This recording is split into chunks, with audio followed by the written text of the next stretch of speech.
बनकर सबको दे उजियारा, जब भी भटके सही दिशा से बने भोर का तारा। ऐसे हमारे पेरियार ललई सिंह यादव को नमन हमारा। आज के इस ग्रामीण अंचल में आगरा अहिरवाल क्षेत्र के प्रथम निःशुल्क लाइब्रेरी का उद्घाटन और किस तरह से पुस्तकें जीवन की रेखा होती हैं। Books our life line for the progress of a society और ए फैमिली और ए कंट्री और ए नेशन। तो उस तरह से इस तरह का काम करना, पेरियार ललई सिंह यादव के जन्मदिन पर और पुस्तक का तालमेल जोड़ना और विनेश भाई से आगरा की नहीं बल्कि मथुरा में मुलाकात होना। देवेंद्र जी, अभी आदरणीय देवेंद्र जी शुरुआत कर रहे थे और जिस तरह से अपने उनकी जो पीड़ा थी वो उन्होंने बताई कि किस तरह से जो है। मैं आदरणीय देवेंद्र जी, फिर भाई हमारे नेताजी अशोक जी यादव सर, ब्लॉक प्रमुख जी ने जिस तरह से विस्तार से बातों को रखा, सल्यूशन ढूंढने का भी, पहले समस्या को इन्होंने कहा जानने का। गौतम बुद्ध कहते हैं पहले जानो फिर मानो। और हो क्या रहा है कि ये जो पांडित्यवादी परंपरा है 5000 साल से, वो हमको पहले मनवाती है, हमको जनवाती नहीं। अब जानने में जोर लगता है। सर, अभी फिर हमारे मंच संचालक जी और भाई साहब बैठे हैं और एक मेरे मित्र आए हैं मध्य प्रदेश मुरैना से, भाई आयुष, जो कि राष्ट्रीय स्तर पर हम निखिलेश जी के साथ और कई बार जो है हैदराबाद, आंध्र प्रदेश, छत्तीसगढ़ में मिलन रहता है, युवा है, चला जाता है। हम राष्ट्रीय स्तर पर पिछले 25 साल से वीपी सिंह के टाइम से कार्यरत हैं। आज चूंकि कार्यक्रम है और ग्रामीण अंचल में है, तो ललई सिंह जी की दो बात करेंगे। पहले तो ये है कि अभी सर ने जो धागा बांध रखा था, ये ब्राह्मणवादी परंपरा क्या करती है, ये पुरोहितवादी अपने परपंच, जाल, प्रेम, मक्कारी, हरामखोरी, भूत प्रेत, चुड़ैल या कहीं हमको गृह प्रवेश के नाम पर, कहीं फीता काटने के नाम पर, कहीं तिलक लगाने के नाम पर, और कहीं पर जो है अनपढ़ हमारा पुरोहित पीएचडी, डीलिट और एमडी को जब गृह प्रवेश और नामकरण करता हमारे बच्चों का, तब एक धागा बांधता है और एक मंत्र पढ़ता है। और वो मंत्र इतना भयानक है, जब ये सच्ची रामायण, एक होता है झूठी रामायण, एक होता है सच्ची रामायण। तो सब जो सच्ची रामायण के लेखक हैं हमारे, उन्होंने लिखा है कि मतलब ये पता क्या करता है, ये धागा क्यों बांधता है, क्योंकि जो पौराणिक पाखंडी रामायण है, जो एक कोई काव्य नहीं है, महाकाव्य नहीं है, महापुस्तक नहीं है, ब्राह्मणों का बनाया हुआ एक पुलिंदा है, उसका पाखंड का भेद खोलने वाले ललई सिंह यादव ने जो सच्ची रामायण लिखी और इसका जो है पोल पाखंड का जो है जब निराकरण किया, उस शख्स का आज जन्मदिन मना रहे हैं। तो ये धागा जब का बांधा था, पता क्या बांधा था, ये जो है एन राजा बलिबद्धो मामेंद्रा तथेर माचल माचल माचल, ए जुजमान, मैं तेरे को बंधक बना रहा हूं और उसी तरह से बंधक बना रहा हूं जिस तरह से बलि राजा का वध कर दिया गया था।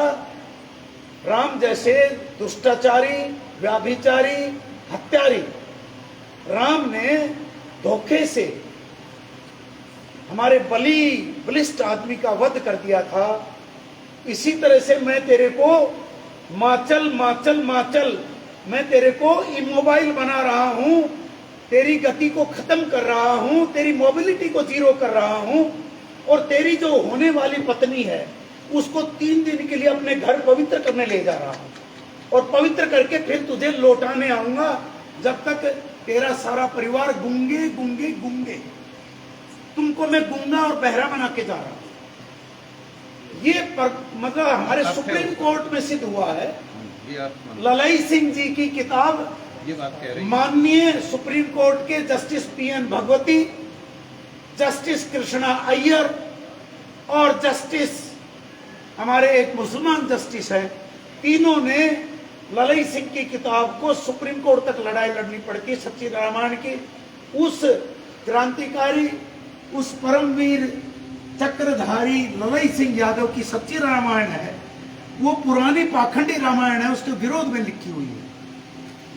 क्यों लिखी? उसके जनक कोई और है। इसलिए आपको क्या करता है, सबसे पहले आपको बंदर बनाता है और आपको कभी एक कच्चे घड़े को धागा बांधता है और धीरे धीरे आपकी नब्ज पकड़ कर, एक उंगली पकड़ के आपके मनोमस्तिष्क को नपुंसक बनाता है। वो कैसे बनाता है? धागा बांध करके आपको कहता है मत चल मत चल मत चल।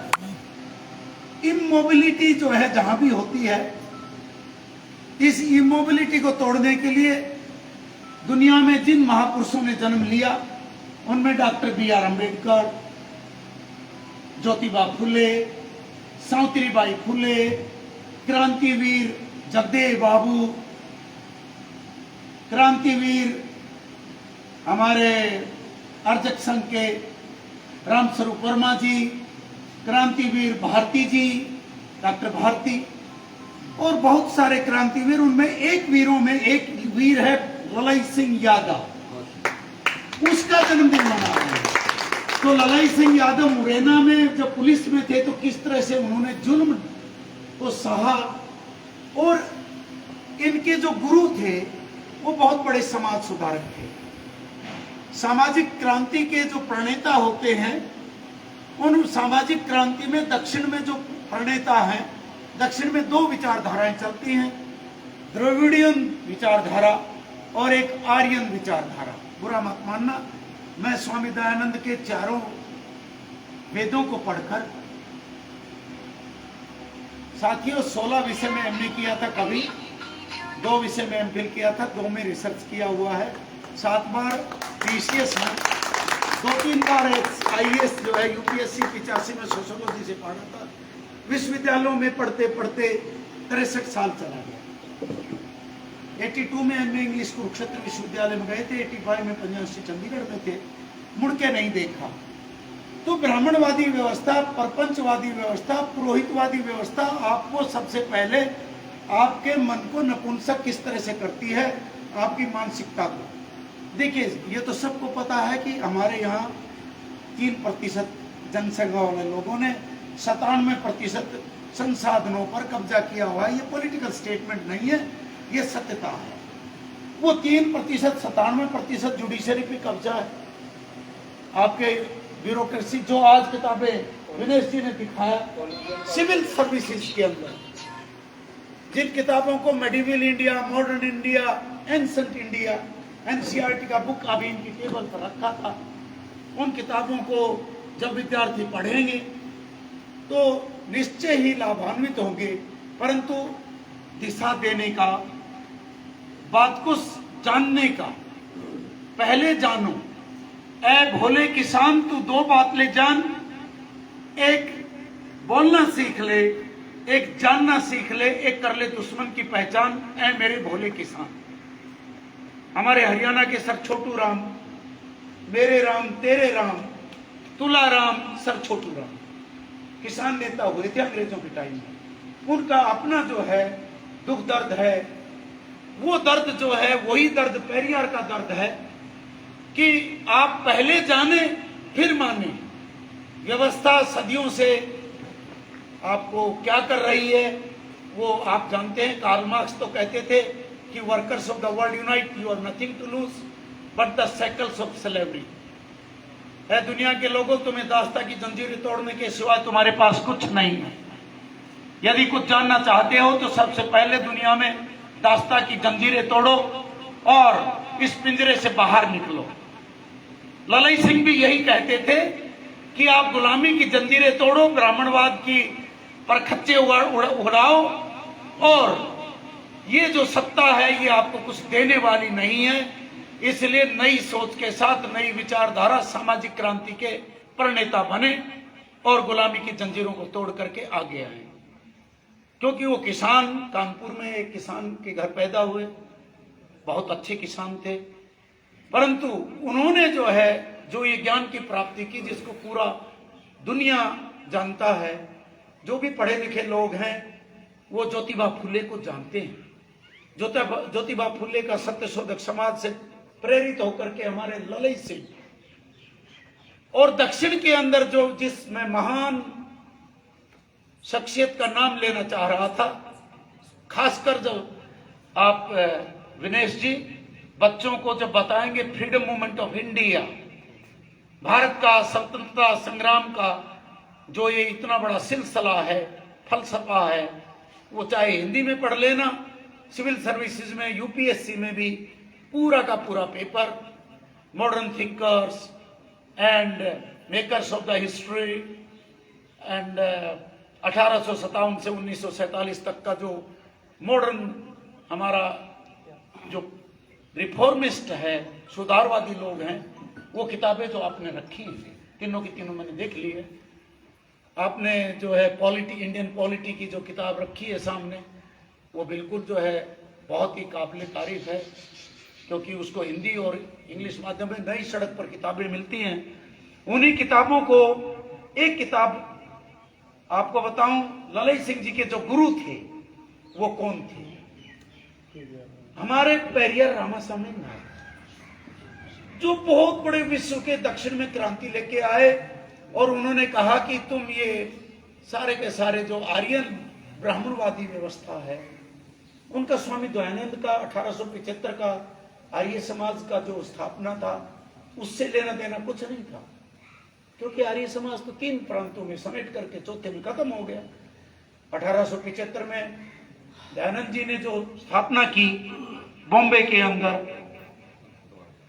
तो वो वहां जो उनका एक आश्रम था, उस आश्रम में 1875 में की, और 1873 में सत्यशोधक समाज के प्रणेता, जो दुनिया में सामाजिक क्रांति के बहुत बड़े जो है दुदुम्बी को बजाने वाले पैदा हुए, उनका नाम था महात्मा ज्योतिबा फुले, राष्ट्रपिता ज्योतिबा फुले, जिन्होंने गुलामगिरी नाम की किताब लिखी, जिन्होंने किसान का कोड़ा नाम का किताब लिखा। वो महाराष्ट्र के रहने वाले थे, और उन्होंने इस पांडित्य प्रपंच है क्या? आपके अधिकारों को छीनने का षड्यंत्र